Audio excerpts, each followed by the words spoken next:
Monsieur le Premier ministre, le 12 mars dernier, une prise de conscience transparaissait dans les propos d'Emmanuel Macron. S'opposer à la loi du marché qui domine tous les secteurs de la vie, y compris la santé, faire sauter les verrous budgétaires libéraux qui, jusque la dernière loi de finances et la présentation du projet de loi sur les retraites, étaient les marqueurs du discours présidentiel. La crise sanitaire violente a mis cruellement en évidence le grand désordre généré par la mondialisation financière.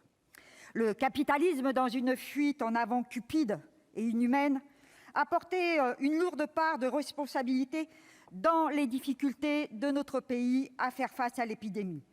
Nos concitoyens ont découvert avec stupeur la délocalisation massive de la production de médicaments, de masques, de réanimateurs. Depuis des années, certains, dont nous étions, soulignent les ravages des délocalisations, cette absurdité sociale au service du profit des actionnaires. L'impact terrible de ces délocalisations appliquées au système de santé a convaincu une grande majorité de nos concitoyens qu'il fallait changer de logiciel de notre économie et sans doute de notre société. Monsieur le Premier ministre, ni le Président de la République qui voulait se réinventer, ni vous ne nous avez convaincus de votre volonté de rompre avec un système où l'argent roi prône sur l'humain. La crise économique est là, et elle aussi, elle est violente. Bien sûr, vous mettez l'orthodoxie budgétaire dictée par les règles européennes entre parenthèses, car vous avez besoin de sommes considérables pour faire face au choc actuel. Mais sur le fond, vous gardez ensemble le cap, et ce cap, c'est l'adaptation de notre pays à cette mondialisation financière qui fonde le système actuel auquel vous adhérez, n'en déplaise, monsieur le Premier ministre, à vos références à un gaullisme social désuet, car la puissance publique a été dévorée par le marché année après année, privatisation après privatisation. J'ai cette impression peut-être fugace, mais somme toute bien détestable. Pour vous, il faut que tout change pour que rien ne change. L'atterrissage du Ségur de la santé est à ce titre emblématique. Oui, le cap, vous le gardez. Monsieur Macron, dans un exercice de repentance bien appuyé, reconnaissait s'être trompé, avoir porté des mesures injustes.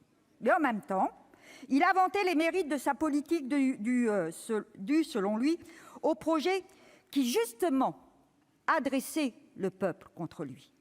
La réforme de la SNCF, celle du travail, la politique fiscale sont les bons points qu'il s'est distribués le 14 juillet dernier.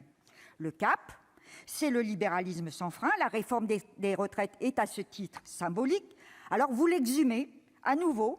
Mais monsieur le Premier ministre, nos concitoyens ne sont pas dupes. Nos concitoyens sont très intelligents et ils ont compris, ils ont bien compris que le système par points, c'est la soumission au marché financier contrôlé par des vautours comme BlackRock, et que votre ambition pour équilibrer les régimes sociaux, ce n'est pas de trouver de nouveaux financements et de l'argent, car en fait il y en a, mais de faire travailler plus longtemps les salariés.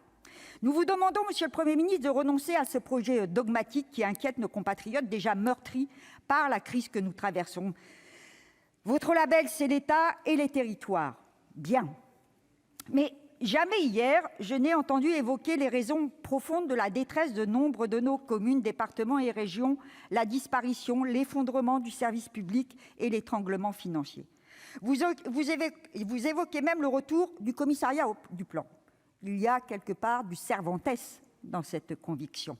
Comment planifier alors que tout a été cédé aux actionnaires ? Monsieur le Premier ministre, pour planifier la reconstruction de notre économie et de notre industrie, pour mettre l'écologie et l'emploi au cœur et non pas le profit financier, il faudra plus d'État, certes au plus près du peuple, de ses agents et des élus, mais il faudra plus d'État. Monsieur Macron a parlé du fret, des trains de nuit, des petites lignes ferroviaires qu'il voulait pourtant achever avec ses bus éponymes il y a 5 ans. Mais avec quel outil agira-t-il ? Avec le privé, en cédant la SNCF au plus offrant, comme ce fut le cas pour Alstom. Nous proposons de remettre, pour notre part, la collectivité publique au cœur du redressement en s'appuyant sur l'initiative prise dans le cadre d'une nouvelle voie, celle d'une transition écologique solidaire, du retour à une souveraineté nationale industrielle qui permette à notre peuple de retrouver une certitude dans l'avenir. Alors oui, les collectivités locales qui organisent les différents territoires de notre pays ont un rôle décisif à jouer.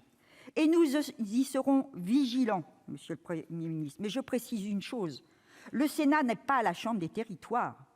Le Sénat assure la représentation des collectivités territoriales dans la République. Et c'est aussi pourquoi nous refusons ce concept de différenciation, source de rupture d'égalité et d'émiettement de notre République. Mais ces collectivités, qui sont-elles? Sans service public, sans poste, sans gare, sans école, sans hôpitaux, sans maternité. Monsieur le Premier ministre, c'est là que le bât blesse dans votre propos. Vous affichez un déterminisme et un verbe digne des 30 Glorieuses, mais les acteurs et les outils de ces derniers ont disparu, ou presque. Le cap est en effet maintenu lorsque l'on entend M. Macron accepter, justifier la baisse des salaires contre la préservation de l'emploi. Du bout des lèvres, il appelle les entreprises à modérer le versement des dividendes. Mettre sur le même plan ces deux éléments dans une forme de donnant-donnant, c'est inacceptable. D'un côté, on réduit le revenu des salariés souvent modestes qui devront sacrifier des éléments essentiels de leur vie, et de l'autre, on suggère à des fortunes de limiter une part marginale de leurs revenus.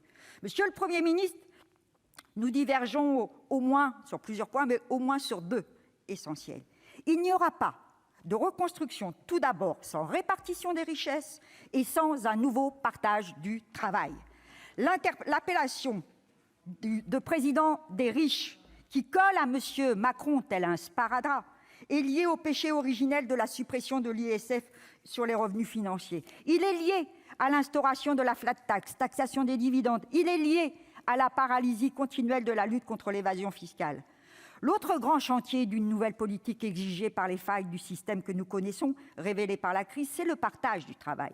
Comment pouvez-vous affirmer, sans sourciller, que 800 000 à 1 million de chômeurs supplémentaires sont attendus d'ici la fin de l'année, qu'il faut travailler davantage, qu'il faut user et abuser des heures supplémentaires, qu'il faut rallonger l'âge de départ à la retraite?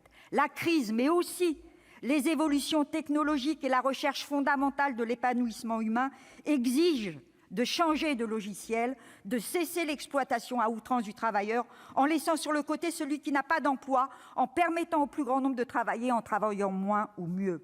Nous portons bien au contraire le projet de la retraite à 60 ans et de la semaine à 32 heures. Nous vous demandons aujourd'hui d'agir avec fermeté contre les entreprises qui licencient alors qu'elles touchent des aides massives ou qu'elles réalisent des profits boursiers. Allez-vous sanctionner celles qui ont permis de toucher les fruits du chômage partiel en continuant à produire? Alors bien évidemment, nous approuvons l'idée de ne pas laisser sur la touche les 800 000 jeunes arrivant sur le marché de l'emploi en septembre. Mais pourquoi toujours utiliser les vieilles recettes des exonérations de cotisations sociales ou autres allègements qui grèvent le budget de la sécurité sociale? C'est toujours et encore le coût du travail qui est votre unique boussole. Jamais le coût du capital. Et ça, monsieur le Premier ministre, nous ne pouvons pas l'accepter et nous nous battrons contre cette politique qui est la vôtre. J'en ai terminé, monsieur le président. Alors, vous nous dites qu'un nouveau monde est possible, mais, monsieur le Premier ministre, certainement pas avec les vieilles recettes d'un ancien monde détenu par une infinie minorité au détriment de l'intérêt général. Alors, bien sûr, nous observerons votre action, mais nous constatons d'emblée qu'avec Emmanuel Macron, vous avez d'emblée rebroussé le chemin.